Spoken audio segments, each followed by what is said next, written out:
While everybody's going kinda crazy over Jax, a lot of people didn't even notice this scene where Caine's looking at a photo of a pretty weird room.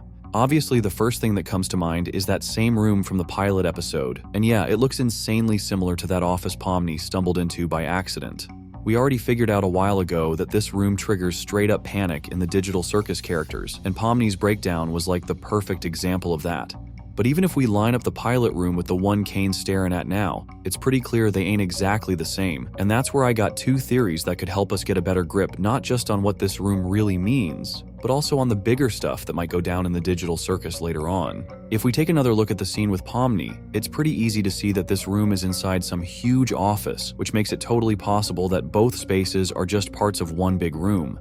And that's where the first contradictions kick in, because what Caine's looking at could be either the entrance to the digital circus or the way out of it. Plus, if you zoom in, back in the pilot we saw that room in its current messed up state, while Caine's photo shows it looking brand new.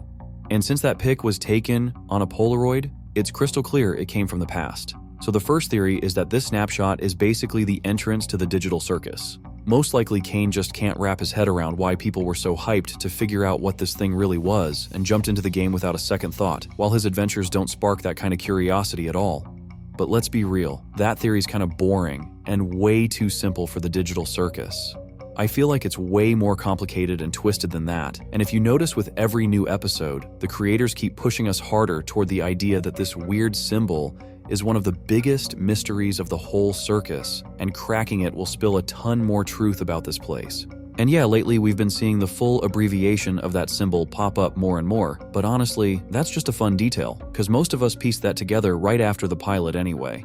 Taking all that into account, and the fact that we never heard about an exit, again, after the pilot, I'd say it's pretty safe to assume this room is actually the way out of the digital circus. But why'd they decide to show it to us right now? Well, the truth is, it's all 'cause of Caine, who's slowly shifting from a cheerful admin into a programmed AI that's glitching harder and harder with every episode.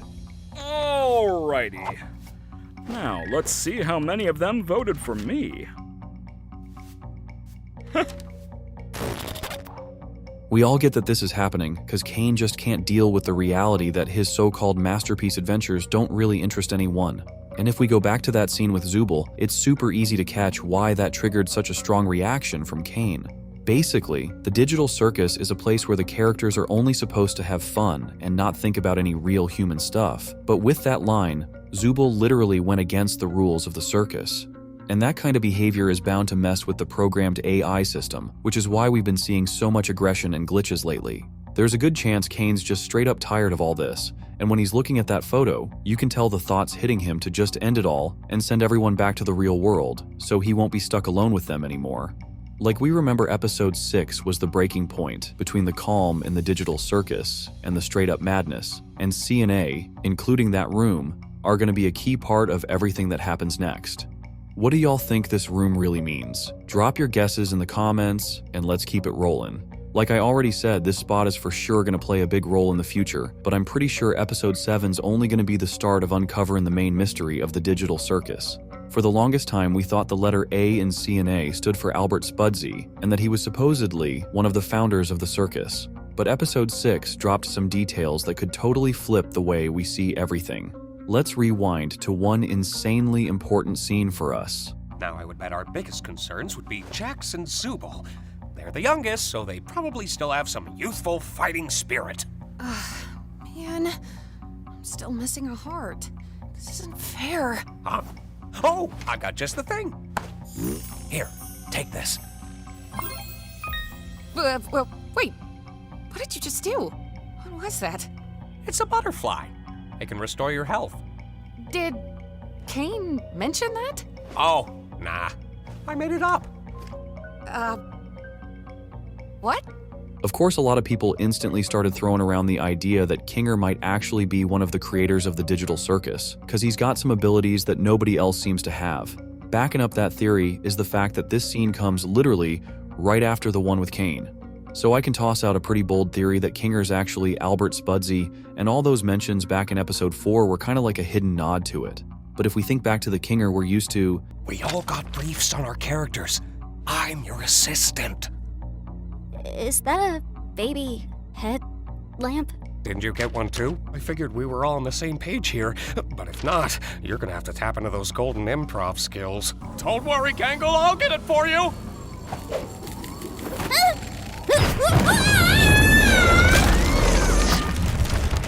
Like from the very first second, it really feels like he's completely nuts and can't control the way he acts. But if you look at it from another angle, that kind of behavior actually gives Kinger a bunch of advantages, because he's basically a shadow in the digital circus, since nobody ever takes him seriously, and he can watch everybody else while staying invisible himself. I was also really intrigued by that scene where it seems like Kinger purposely dragged Pomni along to get a better read on who she is and what kind of feelings she's getting from the digital circus. Plus, at times we see Kinger as pretty wise and level-headed too. Before I know it, she'll be a different person. One who doesn't even want me around. The way I see it, relationships are two-sided, and sometimes it doesn't make sense to do all the heavy lifting when the other isn't in the mood. We all go through and deal with things differently, and sometimes you just need to let people do things their own way, as long as you're still there when they need you. Giving someone space should never be the same as giving up on them. And then, there's that scene with Pomni from episode 3. Taking all this into account, you can really start to safely assume, and even be pretty sure, that Kinger is Albert Spudsey, and therefore one of the creators of the digital circus. And these hints from Glitch and Goose just keep pushing us to think that's the case.